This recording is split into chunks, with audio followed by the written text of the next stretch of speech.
Калаш, Драгон Лор, 4-3. Шуфик, Бабочка, Cloud9, Мираж, Bootcamp.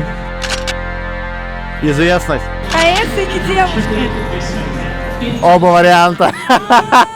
Всем привет, дорогие друзья! Нам сегодня удалось взять эксклюзивное интервью у одного из бывшего легендарного состава Нави. Сейчас он играет уже в команде Cloud9. Это Илья Перфекто Залуцкий. Здравствуйте. Давай обсудим с тобой все, что касательно вашей игры, вашей проходки на мажор, во-первых. Для вас этот мажор уже закончился, к сожалению. Расскажи, пожалуйста, какие планы у команды после, какие у тебя планы, есть ли время отдохнуть, перезагрузку сделать какую-то? Как и всегда, после турнира нужно немного отдохнуть, выдохнуть с сложного ритма турнирного, поэтому будет пару дней выходных, немного придем в себя и дальше тренироваться. На следующий турнир начинается уже 5 числа. Это будет турнир в Китае, поэтому очень долго лететь. Нужно будет подготовиться и отдохнуть. А так, в целом, понимаем, из-за чего проиграли, поэтому будем над этим работать и идти дальше. Смотрите, вы вышли, получается, с первой стадии здесь на мейджоре со счетом 3-0. В плей-офф вы уже зашли со счетом 3-1. Было ли вам сложно или было ли вам легко преодолеть такой путь? Потому что все игры до стадии перед плей-оффом вы сыграли 3-0, 3-0, 3-0 и в конце 3-1 перед плей-оффом. Расподелись вот ощущением вообще командным. Легко это было или тяжело? Слушай, мы не думали о том, как мы пройдем. Ну, в плане 3-0 это будет или 3-2. Просто играли на максимум, потому что все понимают, что это мажор, главный турнир, поэтому все давались максимально. Ну, то есть была полноценная отдача от каждого игрока. Может быть, поэтому это и повлияло на то, что мы проиграли только одну игру из 9, ну, начиная с РМР. Поэтому, мне кажется, это все дело в том, что все отдали свои силы на этот турнир. Как бы ты оценил подготовку своей команды до стадии 1/4, до стадии плей-оффа? Ну, в целом, что мы прошли в плей-офф, это для нас неплохое достижение, потому что до этого мы играли, скажем так, не очень хорошо. Поэтому я считаю, что это норм. И, в принципе, мы выиграли хорошие команды по пути. Мы выиграли на РМР и Vitality, которые мы проиграли в плей-оффе. Ну и, в принципе, показывали неплохой КС. То есть мне нравилось, как мы играли. Ну, просто что-то случилось и не смогли показать то же самое в плей-оффе. Но в целом, считаю, результат, приемлемый. Какие впечатления были у тебя от Royal Арены? Ты не первый раз выходишь на Royal Арену. Каково это вновь выйти и почувствовать себя на большой сцене? Это, конечно, всегда круто, потому что каждый раз, когда ты выходишь на стадион, ты понимаешь, зачем ты преодолел весь этот путь. Тренировался дома, играл на буткемпах по 10-12 часов.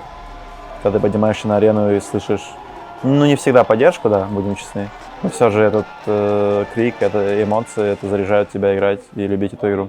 Первый матч, который у вас произошел, когда вы вышли в плей-офф, это было против Vitality. Все говорили и писали в соцсетях, что Vitality сам, якобы он играл с температурой, или действительно он болел или не болел. Каково это было играть против него? Почувствовал ли ты слабину, или он наоборот он выздоровел? Тяжело ли было играть против него? Я против него играл кучу раз. Кучу раз мы выигрывали, кучу раз мы проигрывали. То есть это 50 на 50. Я не заметил ничего необычного в плане. Это обычная была игра, он играл так же. Может быть, в каких-то моментах чуть хуже, но я не считаю, что это полное отражение его здоровья или каких-то проблем, потому что были эти слухи, они были на первой стадии. Мне кажется, за 2 недели можно было уже выздороветь.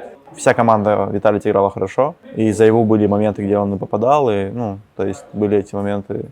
Поэтому я сильно разницы не почувствовал, поэтому не могу на этот вопрос ответить. Может быть, он играл с температурой, я не знаю, но, насколько я знаю, он выздоровел дней 5 назад, и они играли в полном составе, с полным настроем. Расскажи, пожалуйста, свои эмоции, когда вы играли на Инферно, тот важный раунд. And Perfecto faced with the impossible. They're coming his way. They're playing right into his hands. They get out with the kill. Vitality. That is a defining round in this game. Вы бы не отдали бы этот раунд, счет был бы 9-9. Слушай, наверное, во время игры не было такого заметного, не знаю, или раздражения, или какого-то досады. все сказали, пофиг, играем дальше. Просто, видимо, как-то ментально это наложилось, и суммарно в следующих раундах кто-то был уже не так уверен в себе после проигранного эко или допускал какую-то ошибку. По-любому этот раунд повлиял, но не могу сказать как, потому что мы после того раунда даже не ставили паузу, сказали, все нормально, играем, и старались играть по своему плану. Но, как видишь, он Расскажи, повлиял. пожалуйста, про посев. С самого прихода Кирилла Бумача, Cloud9 на роль капитана, у вас нету вообще снайпера, и снайперскую винтовку берешь, что ты, то он. Не прошу тебя говорить, что там будет дальше, как это что-то вообще связанное с вашей командой. Просто что ты думаешь. Но всё я равно. скажу так, что Поделись, чтобы люди понимали, потому что все думают, что опять перфекта берет АВП, это я не беру специально. вообще. Ну нет, на каких-то картах ты берешь На одной. АВП. Расскажи, почему ты Окей. это делаешь, и делаешь ли ты это специально, или просто Ну, у есть меня какая-то да, у меня мета, есть какая-то точка. одна карта Ancient, где я играю за КТ и за теров с авиком. На ней я беру авик, когда позволяет. Потому что в официальных играх бывают такие моменты, что у тебя война экономик, то есть ты не можешь закупиться каждый раунд там, с АВП, со всеми гранатами, у тебя там галилы, юмпы, ну то есть какие-то такие халфбаи, и из-за этого игра доходит до того, что в конце даже нету авиков. Но в целом на Ancient я играю с АВП, потому что структурировать все под Кирилла, авика и менять это все в моменте нету времени. Это все-таки сложный труд из того, что у нас нету основного авика, мы стараемся найти какой-то симбиоз. Но на других картах я попросил, чтобы Кирилл взял роль АВП, чтобы уже была хотя бы какая-то структура, мы могли понимать, могли играть стабильнее, чем до этого. Поэтому Кирилл на многих картах АВП, я вот только на одной, на Эверпасе, но мы просто играем без АВП, так что нормально. Но, конечно, мое мнение, что АВП должен быть один, чтобы структурировать всю игру, чтобы ты понимал, от чего отталкиваться, а не тренировался там авик полдня, потом полдня смотрел демки на Б. Это же очень неправильно, я считаю. Поэтому, конечно, надо приходить к тому классической системе команды. Был у тебя опыт до этого на роли АВП вообще? Или ты сразу же пришел вот сначала CSGO, играя саппорта, роль саппорта рефлер? Сначала я пришел на роль АВП, как раз Самое это начало Но это было карьеры. полноценно АВП. Мы не можем сравнивать это сейчас, потому что сейчас я взял авик, потому что надо взять. Надо, да. То есть, если бы я играл на всех картах, это было бы другое. Я бы, возможно, в какой-то момент бы хотел это, но не хочется терять те навыки, которые я приобрел там на Б-пленту, на саппорт ролях. Это все-таки большой опыт. И вернемся к вопросу, как я пришел. Это была моя первая команда Атлант, именно профессиональная, если берем, полупрофессиональная. Я пришел на роль авика, играл на авике долгое время. Потом захотел играть на Б, потому что у меня тиммейт не очень играл на Б. Захотелось показать, что там можно играть. Так я стал Б-опорником в целом. Просто решил показать, что на Бэшке можно и бэшить. Смотри, у вас в команде 4 звездных человека, у которых есть титул с выигранным мажором уже. Складывается ли у вас какая-то звездная болезнь между собой и как-то, знаешь, перетаскивание одеяла там, нет, ты вот не знаешь, или Аксель, ты вообще молчи, ты ни одного мажора не выиграл. Вот такой вот момент у вас бывает? Или у вас прям дружеский вайб, все друг друга слушают к чему-то? Безусловно, есть какие-то, наверное, ссоры, как у всех. Слушай, да, то есть нету такого, что из-за того, что я выиграл мажор, а Аксель не выиграл, я могу это оперировать, нет. Просто есть нормальный рабочий процесс, когда кто-то с кем-то не согласен, выясняются отношения, это нормально, потому что в каждом коллектив это суперсложный механизм. У всех 5 мнений разных, которые должны воссоединиться в одно, но никогда не было такого, что кто-то там говорил, что он больше выигрывал из-за этого, слушай меня, нет. Такого, конечно же, не было. Такое не приветствуется, мне кажется. Давай затронем вашу игру на Анубисе. Вы летели с очень большим разрывом и не могли уже догнать, набрать раунды. Что произошло? Мы немного поговорили после первой карты о том, что произошло на эко, на пистолетке. Мы не на таком уровне, чтобы из-за первой карты мы могли проиграть мажор. Нет. Это было просто стечение обстоятельств, что мы так плохо сыграли на второй. Просто они хорошо сыграли, многие моменты мы не смогли перевернуть. Были шансы зацепиться за пару раундов и уже набрать там 5-4 за КТ и потом камбэчить за террор. Но, как мы видим, не получилось. Когда вы вышли на большую сцену, ведущий спрашивал поддержки у зала, кто за кого болеет. Там были Виталити, весь зал кричал.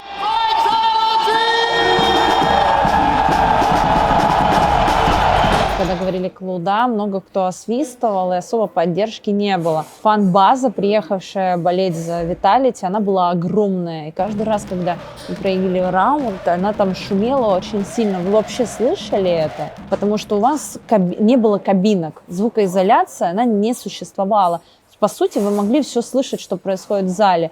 Вы берете пистолетку, или Апекс идет в спину на Инферно. Была подсказка от зала. Вот, слышали вы это? И вообще боялись ли вы фанатов вот Vitality? Что ты чувствовал, когда ты увидел, что не было никакой поддержки, по сути, на большой арене? Ну, для меня это не так страшно. Я играл и когда весь зал поддерживал, когда играл в Нави, то есть за нас всегда болели весь зал. Поэтому для меня как-то, наоборот, это было забавно, потому что ты играл только против команды Vitality, ты играл против ее фанатов. Я, наоборот, хотел, если бы мы выиграли, там, встать, что-то там крикнуть. Ну, наоборот, это было прикольно. Насчет кабинок, у нас были звукоизоляционные наушники, в принципе, кроме барабанов не особо было что-то слышно, это нормально. Конечно, там многие моменты, когда кто-то идет в спину, это может реально помочь, там, когда кто-то на барабане Апексу стучит. Но в целом это никак не влияло. И, в принципе, я считаю, что, наоборот, иногда выгоднее играть темной лошадкой, когда за тебя зал не болеет, потому что ты не чувствуешь прессур. Потому что тебе терять, за тебя так никто не болеет, ну, условно. Поэтому мне, наоборот, нравилась эта атмосфера, не знаю, я прям кайфанул. Что случилось у вас утром перед отелем, когда начинается вот уже время игры, время выходить на большую сцену? Вы выходите, а там около 30-40 человек около отеля стоят и на барабанах играют с утра. И кричат «Vitality!» И там да, пчелка большая. большая. Мы угорали, мы шли и кричали «Vitality» тоже. Ну, типа, это такой спортивный вайб, когда ты чувствуешь этот вот соперничество между коллективами, соперничество между фанатами. Это, наоборот, заряжает тебя и, как я повторюсь, там перед ареной тебе хочется выйти и сыграть. Единственное, что я знаю, что мы стикеры вообще не приняли из-за того, что были ограничения, потому что нельзя просить графических дизайнеров. То есть мне пришлось писать на бумажке и отправлять.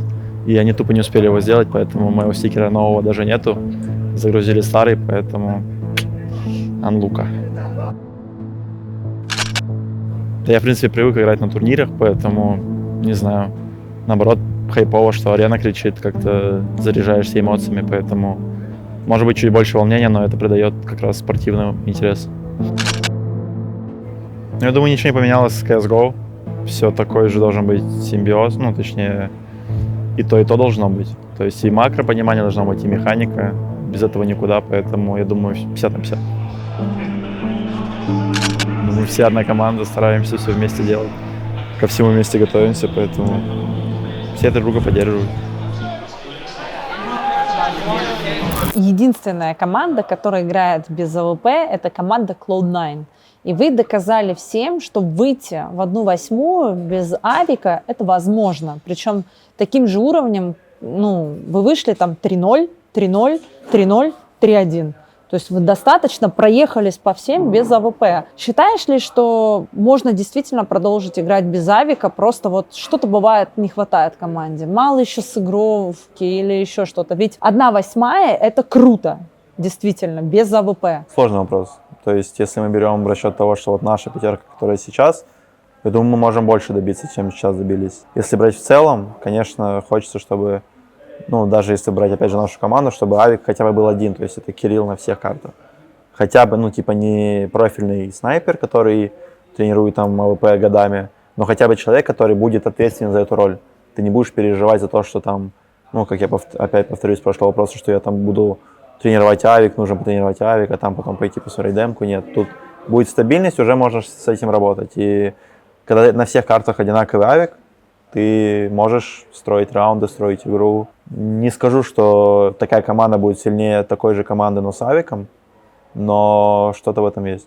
После проигрыша 2-0 вы разошлись все или продолжили там смотреть демки, разбирать, или вам надо перезагрузиться какое-то время? Что происходит? Вы читаете комментарии вообще, вот эту грязь, или просто закрываетесь от соцсетей и пока проводите вот пару дней, у вас происходит какой-то некий рефреш? Ну, как у тебя именно вот происходит?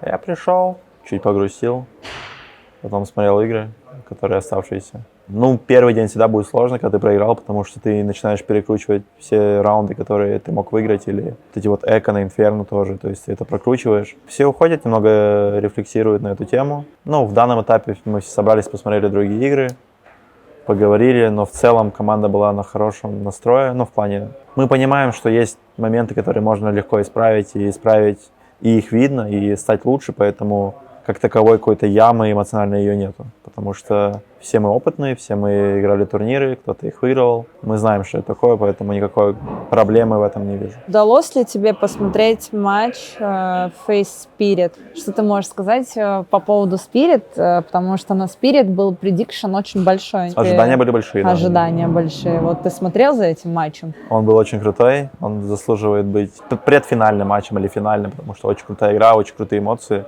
Но насчет Spirit, что я могу сказать? Как будто, мне кажется, от них много ожидали, и от себя очень много ожидали тоже. Возможно, это сыграло роль. Потому что там были многие моменты, которые были не похожи на ту Spirit, которая выиграла Катовицу и которая, ну, там бегала и не чувствовала никого. Тут все-таки фейзы показали, что опыт решает, сыгранность решает, и они тоже не мальчики для битья. За кого ты будешь болеть на мажоре? За какую команду? За Cloud9. Не, Но у меня на нет такого, Cloud9. что я не хочу... Ну, Фавориты для тебя кто? Или нет такого?